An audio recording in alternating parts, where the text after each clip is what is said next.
I only thought it, but she turned and purred. Careful, human. I hear everything you want. The viewport cracked. Jackson Drake's hands moved before his brain registered the sound, yanking the control yoke hard left while his right thumb killed the stabilizers. His fighter screamed in protest, hull plates rattling like bones in a cup. The Wormhole's event horizon twisted 20 meters ahead, collapsing in on itself with the grinding inevitability of a closing fist. Negative, Vagrant 7, you are ordered to pull back. Commander Brooks's voice cut through the static. Copy that, Command, Jackson said. He punched the throttle forward. The universe fractured. Colors that didn't exist in normal space slashed across his vision, while the fighter's frame groaned under forces that should have atomized it.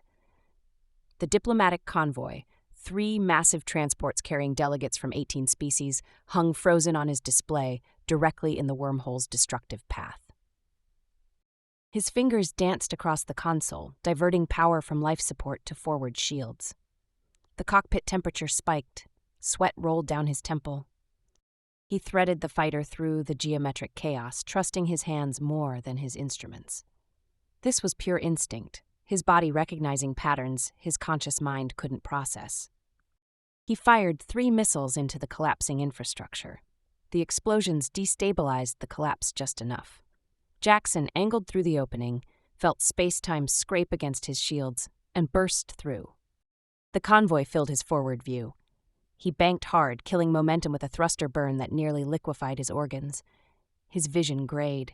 He tasted copper. Move, move, move, he shouted. The transport scattered. The wormhole collapsed behind them with a flash that painted his viewport white.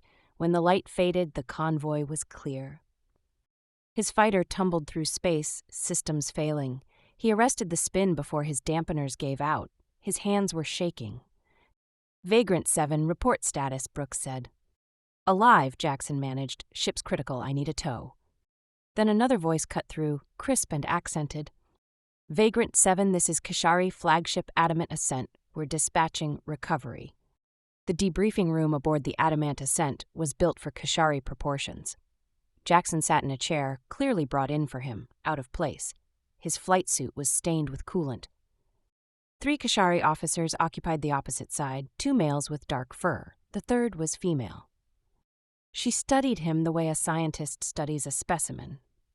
Her fur was pure white, almost luminescent. Pointed ears tracked his movements. Her eyes were amber with vertical pupils that contracted as she assessed him. She wore a tactical uniform that emphasized her athletic frame, humanoid but with the coiled readiness of a predator. Lieutenant Drake, one of the males said, what you did was statistically impossible. I'm sitting here so the statistics were wrong, Jackson replied. The female's ear twitched. You had 0.7 seconds to decide, the other male continued. Our computers calculated 0% survival probability. Explain your methodology. I saw an opening and took it, Jackson said. That is not an explanation, the female spoke. Her voice was lower than expected, with a purring quality. That is luck. Call it whatever makes you comfortable, Captain, Jackson met her eyes. Her pupils contracted to slits. Captain Sylvain Tirenth, the left male said. 1st Squadron Commander, 3rd highest combat honors in the Kashari fleet. I'm alive, Jackson said. The convoy's alive. If the captain has a better explanation, I'm listening. Sylvain leaned forward, her claws extended slightly, digging into the table. You're either the luckiest human in this sector or you're lying about your capabilities, she said. I intend to determine which. Good luck with that. Her eyes narrowed. Admiral Corvan has authorized an unconventional solution, the left officer continued. You are offered placement in the 1st Squadron under Captain Tirenth's command. An elite Kashari squadron? And if I refuse? Jackson asked Ted. Then you return to your fleet with our gratitude, Sylvain said. Her tone suggested exactly how much that would be worth. But you'll never know if you were skilled or simply fortunate. There it was, the hook. I accept. Sylvain's expression didn't change, but her tail twitched once. Training begins at 0600 shipboard time, she said. Dismissed. The males left. Sylvain remained seated. Something else, Captain? I've reviewed your service record, she said. 14 confirmed kills, 8 commendations, 3 disciplinary actions for insubordination. You ignore orders when you think you know better. Only when I'm right. That attitude will not serve you in my squadron. Sylvain stood smoothly. We operate with precision. Individual heroics are a liability. And yet you're stuck training the individual hero. Her ears flattened against her skull. 600 hours, Lieutenant, don't be late. She walked past him. He caught her scent, cinnamon and static electricity. She paused at the door, glancing back. In my squadron, luck runs out quickly. I suggest you have more than luck to offer. Jackson found his quarters and cleaned up. He should sleep. Instead, restlessness drove him into the corridors. He wandered into a section marked with Kashari glyphs he couldn't read.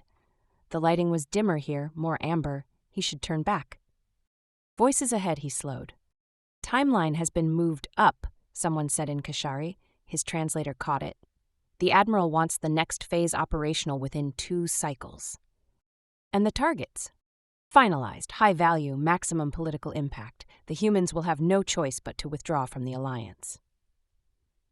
Jackson pressed against the wall, edging forward. 3 Kashari officers stood in a side corridor, 1 tactical specialist, 1 engineer, 1 obscured by shadow. What about the incident today? Unfortunate, the shadowed figure said, but irrelevant. 1 human pilot changes nothing. The figure stepped into light, an older Kashari male with dark fur streaked gray, scars crossed his muzzle. Necessary casualties are acceptable if they serve the ultimate goal. Jackson's breath caught. He backed away. His boots scraped metal. All 3 Kashari spun toward him. Who's there? The scarred male barked. Ran. He sprinted back through corridors. Behind him, the Kashari gave chase. Their footfalls were lighter but faster. He took a corner too hard, slammed into the wall, ricocheted forward. The corridor branched. He chose left. Dead end. The 3 Kashari appeared, the scarred male in front, claws extended. You're in a restricted area, human. Got lost, Jackson managed between breaths, new to the ship. Passed. Lost, the male repeated, his lip curled back from sharp teeth. Convenient. He advanced. Stand down, all of you, a new voice cut through. Captain Sylvain Tyranth emerged from a side passage. Her weapon was drawn. Her eyes swept the scene. Captain, the scarred male's tone shifted. This human was found in a restricted section. Lieutenant Drake is my responsibility, Sylvain said. I'll handle this. The Admiral will want a report. Then I'll provide one, Sylvain's tail lashed. Dismissed. The 3 Kashari retreated.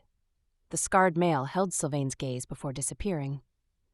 Sylvain holstered her weapon and turned to Jackson. She grabbed his collar, yanked him close. What were you doing here? They were talking about an attack, Jackson said. The next phase, necessary casualties. They said today's incident was unfortunate but irrelevant. Sylvain's grip tightened, then released. She stepped back. You're certain? Yes. She studied him for several seconds, tail moving in agitated patterns. Come with me, she said, and don't speak to anyone. Sylvain led him through a maze of corridors, moving with purpose. They entered a lift, descended several decks. When the doors opened, they were in officer territory. She stopped at a door, placed her palm on the lock. Inside, she ordered. Jackson entered. The room was personalized. Weapons mounted on the wall, a desk covered in tactical displays, a small shrine with burning incense that filled the air with something spicy and warm. Sylvain locked the door behind them and turned to face him. You're confined here until I verify your story, she said. If you're lying, you'll face a tribunal. If you're not. She didn't finish the sentence. You believe me? Jackson asked. I believe you heard something. Sylvain moved to her desk, activated several displays. Her fingers danced across haptic controls. After several minutes, she made a sound low in her throat. What? Jackson asked. Security footage from that section has been altered, she said slowly. Someone scrubbed the logs for the last 2 hours. Their eyes met. Get some sleep, Lieutenant. Sylvain gestured to a corner where cushions were arranged. Training still begins at 0600, and until I sort this out, you don't leave my sight. Jackson lowered himself onto the cushions. They were designed for Kashari physiology, but surprisingly comfortable. He watched Sylvain work at her desk, her tail moving in slow, thoughtful patterns. The incense made his head feel heavy. He closed his eyes. Something touched his shoulder. Jackson's hand moved automatically, catching the wrist before his brain engaged. Sylvain stood over him, her other hand hovering near the blade at her hip. Her pupils were wide in the dim light. "Reflexes are adequate," she said. "Release me." Jackson let go. She stepped back, rubbing her wrist. "Oh, 600, she said. "Simulator deck now." He followed her through the ship. Morning shift was beginning. Crew members moved with purpose through corridors. Several Kashari officers nodded to Sylvain, their eyes lingering on Jackson with undisguised curiosity. The simulator deck was a massive space filled with pods arranged in precise rows. Sylvain led him to one at the far end, isolated from the others. "Inside," she said.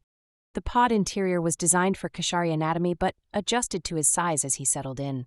Neural contacts extended, touching his temples. The world dissolved. He was in a fighter cockpit. Space surrounded him, rendered so perfectly he couldn't distinguish it from reality. His hands found the controls automatically. "This is a standard patrol scenario," Sylvain's voice came through his helmet. "Navigate the asteroid field. Engage hostiles. Return to base. Show me your instinct, Lieutenant." The scenario activated. Asteroids tumbled through space ahead, their trajectories chaotic. Red markers appeared. Enemy fighters, 6 of them, weaving through the field. Jackson pushed forward. His hands moved without conscious thought, banking and rolling through gaps that seemed too narrow. The enemy fighters scattered, trying to get angles on him. He inverted, cut thrust, let momentum carry him backward while he fired forward. 2 enemies destroyed. The remaining 4 adapted, working in coordinated pairs. Kashari tactics efficient, elegant, deadly. Jackson did something they wouldn't expect. He dove straight into the densest part of the asteroid field, where the tumbling rocks created a chaotic maze. Behind him, the enemy fighters hesitated. He killed his engines completely, let an asteroid's gravity catch him, slingshot him around in a direction that shouldn't be possible. Reactivated thrust at the apex, came up behind the enemy formation. 3 more destroyed before they could react. The last fighter broke off, trying to escape. Jackson pursued, threading through asteroids with his eyes half closed, trusting something deeper than sight. The enemy fighter exploded. The simulation ended, the pod opened. Jackson climbed out, his shirt soaked with sweat. Sylvain stood waiting, her arms crossed. Her expression was unreadable. "Again," she said. They ran 7 more scenarios, each one progressively harder, each one designed to test different aspects of combat flying. Jackson's performance degraded as exhaustion set in, but the core remained, that instinctive recognition of patterns, that ability to make decisions faster than conscious thought. After the 8th run, Sylvain called a halt. "Adequate," she said. "Just adequate?" Jackson asked. "Your tactics are sloppy. Your energy management is inefficient. You waste ammunition." Sylvain circled him slowly. "But you see things. Opportunities that our tactical computers miss. Patterns that shouldn't be visible yet." "So I was right," Jackson said. "It's not luck." "I didn't say that." Sylvain stopped in front of him, close enough that he could see the individual hairs of her fur, the way her pupils dilated and contracted. "What you have is unrefined, raw. It needs to be honed. That's what training is for." Human training, Sylvain's lip curled slightly, which clearly emphasized survival over excellence. "I'm still alive," Jackson said. "That suggests the emphasis worked." Her tail lashed once, then, unexpectedly, the corner of her mouth twitched. "Come," she said. "You need to eat. Then we test your ground combat capabilities." The mess hall was segregated by species. Different dietary requirements meant different food preparation areas. Sylvain led him to the human section, a small corner with standard ration dispensers. "You're not eating?" Jackson asked as he collected his meal. "Already did," Sylvain said. "I'm observing." They sat at a table away from the handful of other humans present. Jackson ate while Sylvain watched him with the focused intensity of a predator studying prey. "Tell me about the wormhole," she said after a moment. "What about it? What did you see in that moment when you decided to go through?" Jackson set down his fork, remembering. the collapsing geometry, the impossible angles. I saw a pattern, he said slowly, like rhythm in chaos. The collapse wasn't random. It was following rules I couldn't name but could feel. I saw where the rules would create a gap, so I went there. Sylvain's ears tilted forward. Our computers analyze thousands of variables per second, she said. They found no gap, no possibility of survival. Maybe they were looking for the wrong things. Or maybe, Sylvain leaned forward, humans process information differently than we assumed. Your species' neural architecture is slower than ours, less efficient, but perhaps that inefficiency allows for connections we can't make. Are you saying humans are better because we're worse? Jackson asked. I'm saying different doesn't mean inferior. Sylvain's tail curled around her chair, though it certainly doesn't mean superior either. Jackson smiled. I'll take it. A proximity alert chimed. Sylvain's hand went to her communicator. Her expression darkened as she listened. What is it? Jackson asked. Another incident, Sylvain stood abruptly. Wormhole collapse, different system, casualties reported. Their eyes met. The conversation from last night echoed between them.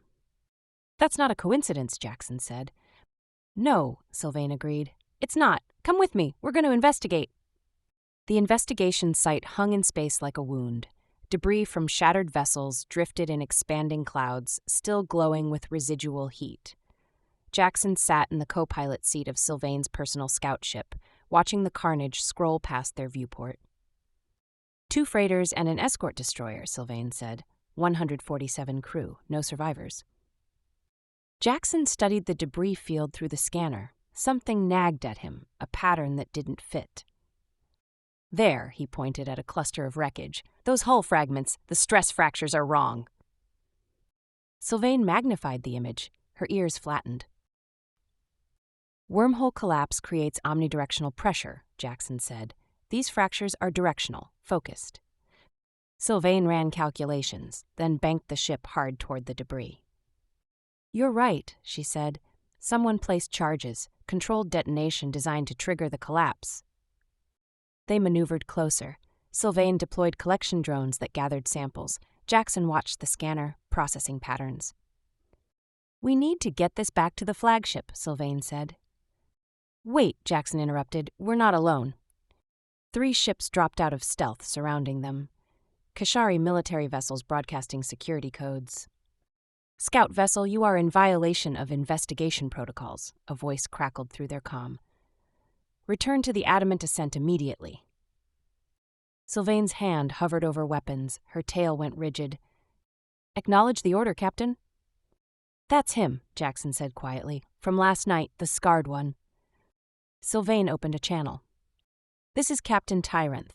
We're conducting authorized investigation under Admiral Corvin's direct orders. Negative, Captain. Your authorization was revoked 30 minutes ago. Return to the flagship or we will escort you by force. Sylvain's eyes met Jackson's. Strap in, she said softly. Her hands moved. The scout ship's engines flared, driving them straight down into the debris field. Behind them, the security vessels adjusted to intercept. They're locking weapons, Jackson said. I'm aware, Sylvain's voice was utterly calm. When I give the word, transfer emergency power to aft shields. The scout ship dove deeper. Chunks of destroyed vessels flashed past their viewport. The security ships followed, their superior firepower useless in tight confines. Sylvain cut thrust entirely. Their momentum carried them behind a tumbling hull section. She said. Jackson rerouted power. Sylvain fired engines in full reverse, killing their velocity. The pursuing ships shot past, overshooting. Sylvain angled away from the debris field, pushing engines to maximum. The security vessels corrected course. They're faster than us, Jackson said. I know, Sylvain said, but we don't need to be faster. We need to be unexpected. She angled toward the wormhole's residual signature. The collapsed point still radiated exotic particles, creating a sensor dead zone. You're not seriously, Jackson started. I am, Sylvain transferred helm control to his console. Show me that pattern recognition. Jackson's hands found the controls. The destabilized space ahead was pure destruction, space itself still shuddering. But there were patterns, always patterns, but He dove in. The scout ship bucked and twisted, hull plating groaning, alarms screamed. His hands moved on pure instinct, banking through fluctuations in space-time that his conscious mind couldn't process. Behind them, the security vessels broke off. They weren't insane enough to follow.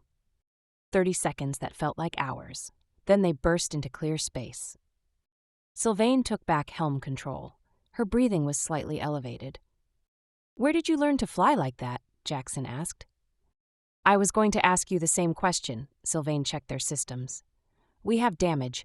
Life support is stable, but engines are at 60%. We can't return to the adamant ascent." "They'll be waiting anyway," Jackson said.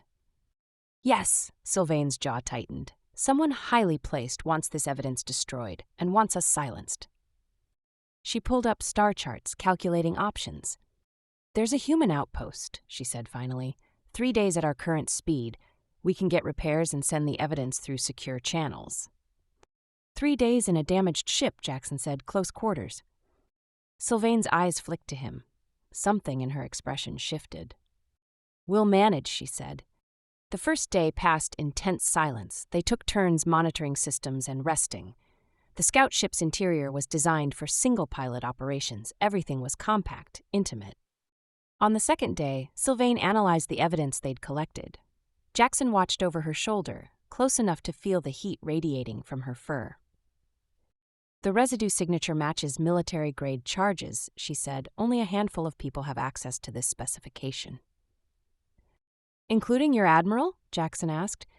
Sylvain's ears flattened. "Including him." She pulled up communication logs, cross-referencing encrypted traffic.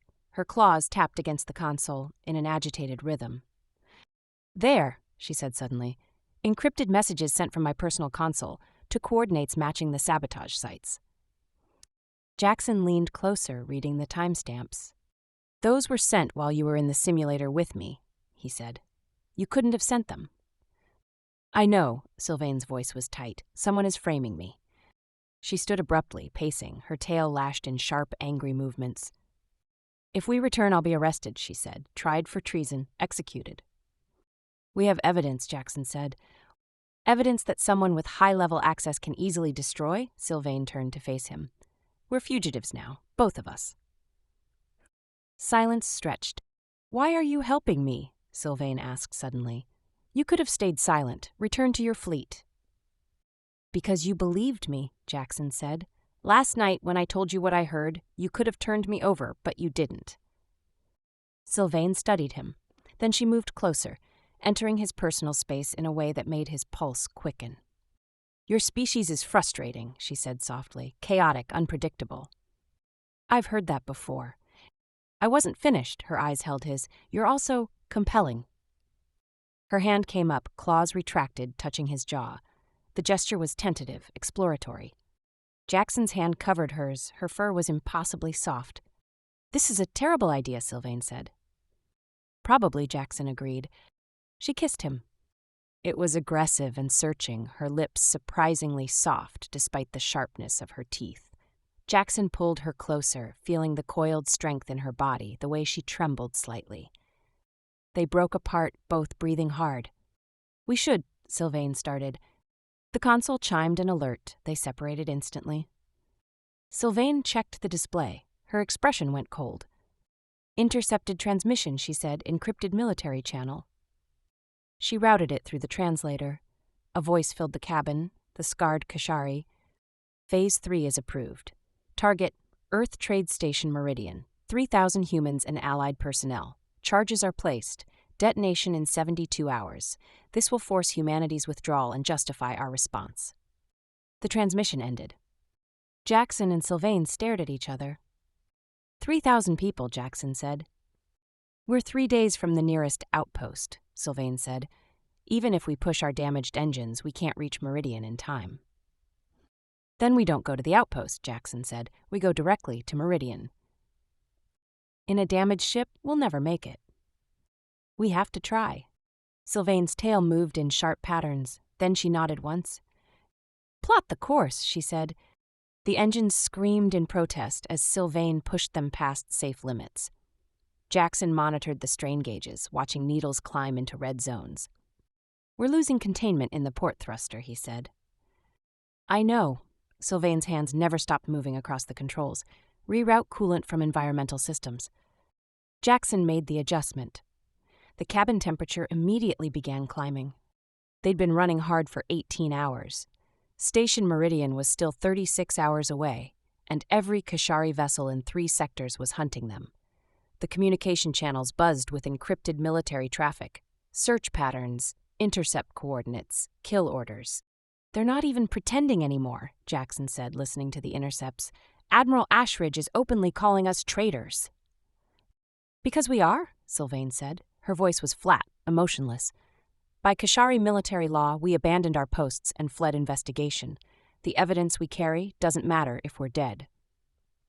She pulled up a tactical display. Red markers dotted the space between their position and Meridian. Patrol ships, all searching.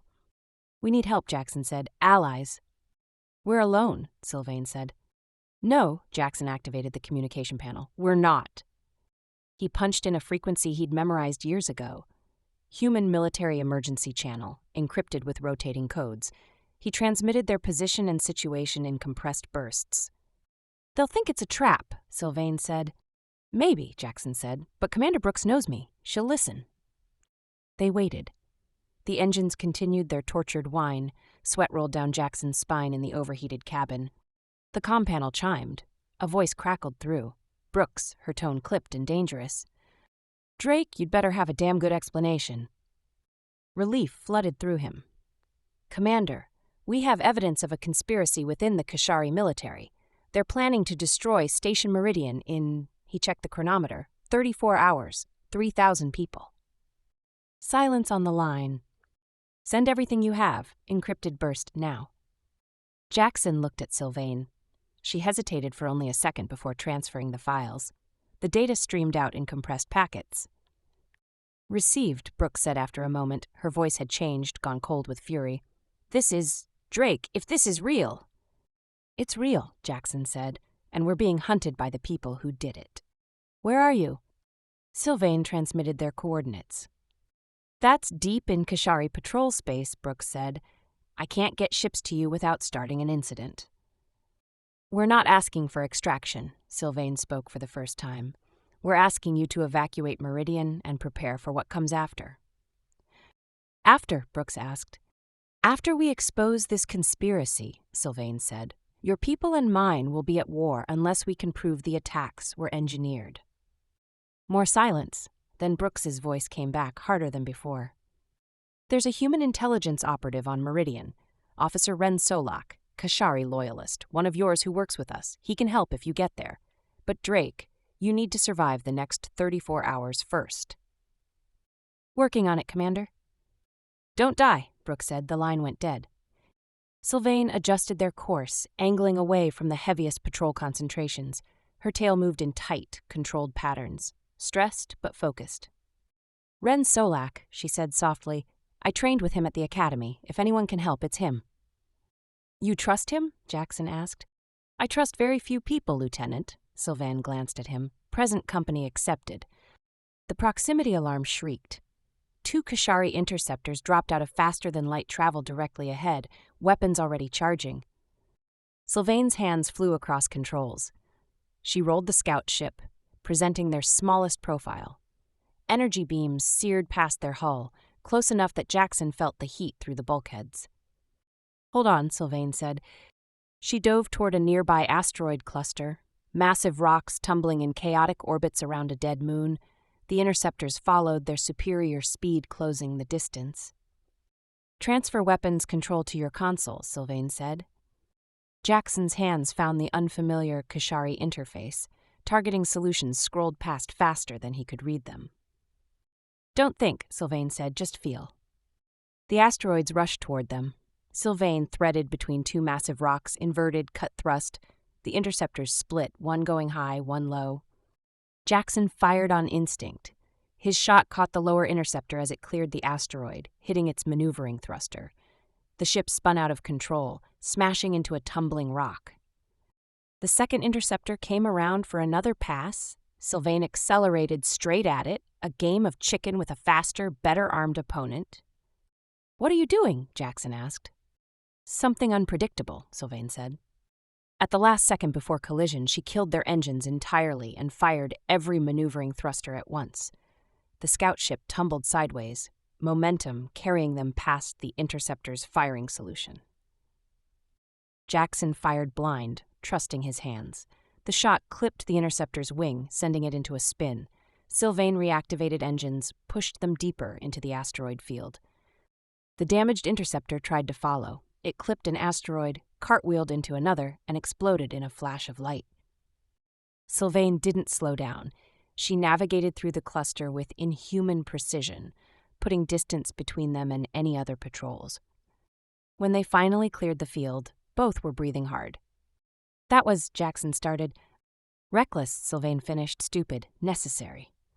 She checked their damage. The port thruster was failing, life support was marginal, and weapons were depleted. We won't survive another engagement, she said. Then we don't engage, Jackson said. We run dark, minimize our signature, and pray. Sylvain shut down non-essential systems. The cabin lights dimmed. The temperature continued to climb. They sat in the semi-darkness, listening to the damaged engines struggle. Tell me about Earth, Sylvain said after a long silence. Jackson looked at her surprised. Why? Because if we die in the next 30 hours, I want to understand what we're dying for, she said. Your world, your people. Why are they worth this? Jackson thought about it. About oceans and mountains, cities and wilderness. About humanity's endless capacity for both brilliance and stupidity. We're messy, he said finally. We make mistakes. We fight among ourselves. But we dream. We imagine futures that don't exist yet, and then we build them. We don't accept that things have to be the way they've always been. Sylvain's tail curled around her seat. We Kashari have order, tradition, everything in its place. And humans have chaos, Jackson said, but chaos means possibility. Possibility, Sylvain repeated. Her hand found his in the darkness. Is that what you see in me? Possibility? I see someone willing to risk everything for what's right, Jackson said, even if it means betraying everything she was taught. Sylvain moved closer. In the dim emergency lighting, her eyes reflected amber. I'm scared, she said softly. I've never admitted that before. Me too, Jackson said. She kissed him again, slower this time, less desperate, more deliberate. Her hands traced his face, his neck, learning him through touch. When they broke apart, Sylvain rested her forehead against his. If we survive this, she said, I want to see Earth, your oceans, your chaos. Deal, Jackson said. The proximity alarm chimed, not urgent, just informational. Station Meridian appeared on their long-range scanners, still hours away. Let's make sure we live that long, Sylvain said. She returned to the pilot's seat. Jackson took co-pilot. Together they guided their dying ship toward the station, toward 3,000 lives hanging in the balance, toward answers they might not live to deliver. Station Meridian hung against the stars like a massive wheel, its arms rotating to generate gravity. Thousands of lights marked docking ports, habitation rings, commercial sectors. 3,000 lives, unaware of the charges hidden in their infrastructure. Jackson and Sylvain had 6 hours. Their scout ship limped toward the station on failing engines, broadcasting human identification codes. The response was immediate, a Kashari patrol ship detached from the station perimeter, moving to intercept. They're here already, Jackson said. Of course they are, Sylvain's voice was tight. They're waiting for us. The patrol ship opened a channel.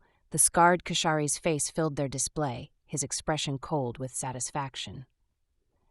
Captain Tyrant, Lieutenant Drake, you've saved us considerable effort by coming directly to the target.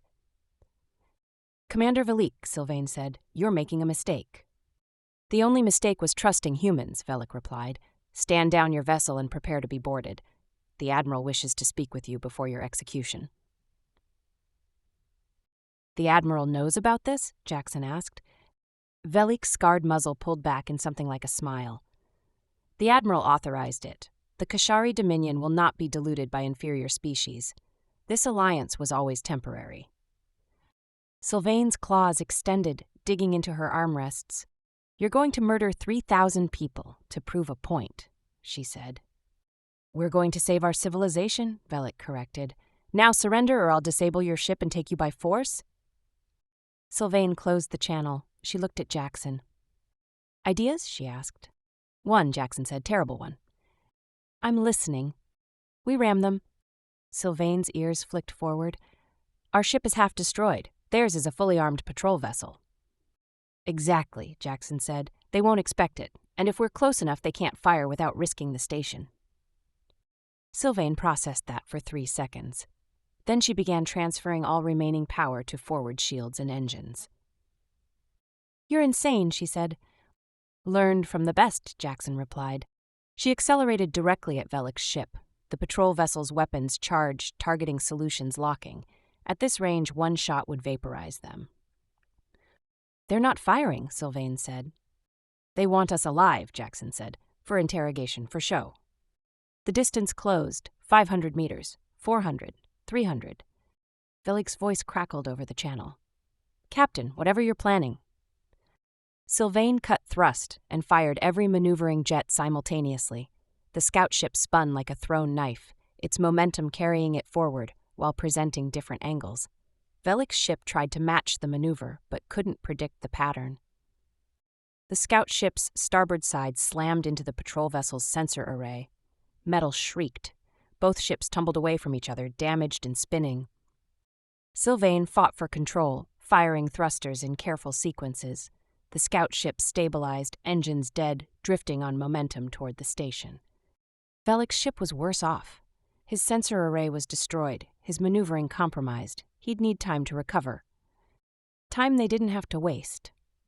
Life support is gone, Jackson said. We have maybe 20 minutes of air. Then we move fast, Sylvain said. They docked at an emergency port using manual controls. The airlock cycled. They stumbled into the station, both gasping in the fresh air. Station security was already responding. Human officers in light armor, weapons drawn. Stand down, one shouted. Identify yourselves.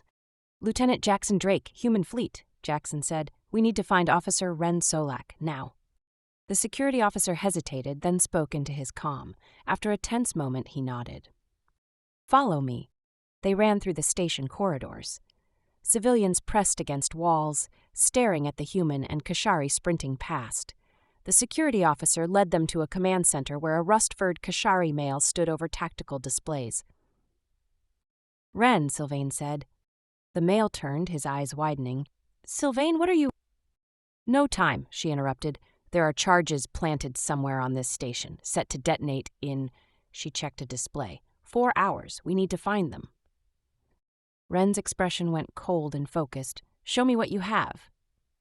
Jackson transferred the evidence to his console. Ren studied it, his claws moving rapidly across controls. The charges are military grade, he said. They'd need to be placed near structural weak points for maximum effect. Main support pylons, power distribution, life support junctions. That's dozens of potential locations, Sylvain said. We don't have time to search them all, Jackson said. We need to think like them. Where would they place charges for maximum political impact? Ren pulled up station schematics. The diplomatic quarter. If they target that section, they kill representatives from a dozen species. It would look like a coordinated attack on the Alliance itself. Sylvain nodded. That's it, show us. They sprinted through the station again, Ren leading them toward the diplomatic quarter. Alarms began blaring. Velik's ship had recovered and was broadcasting warnings about traitors aboard the station.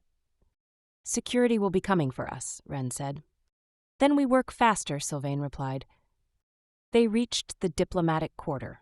The corridors were elegant here, designed to impress. Ren pulled up maintenance access on a portable display. There, he pointed, main structural pylon. If they took it out, this entire section would decompress. They pried open an access panel. Inside, attached to the massive support beam, was a device that pulsed with red light. Timer read, 3 hours, 42 minutes. Can you disarm it? Jackson asked. Ren studied the device. It's sophisticated, anti-tamper protocols. If I trigger the wrong sequence, it detonates immediately. Sylvain knelt beside him. Then we don't disarm it, we move it. It's magnetically locked to the pylon, Ren said. So we cut the pylon section free, Jackson said. jettison it out an airlock. That would compromise structural integrity, Wren said.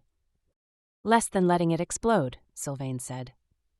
They worked together, using cutting tools from emergency lockers. The pylon was reinforced alloy, resistant to damage. Each cut took precious minutes. Station security found them, a dozen officers, weapons raised. "Step away from the device," the lead officer commanded.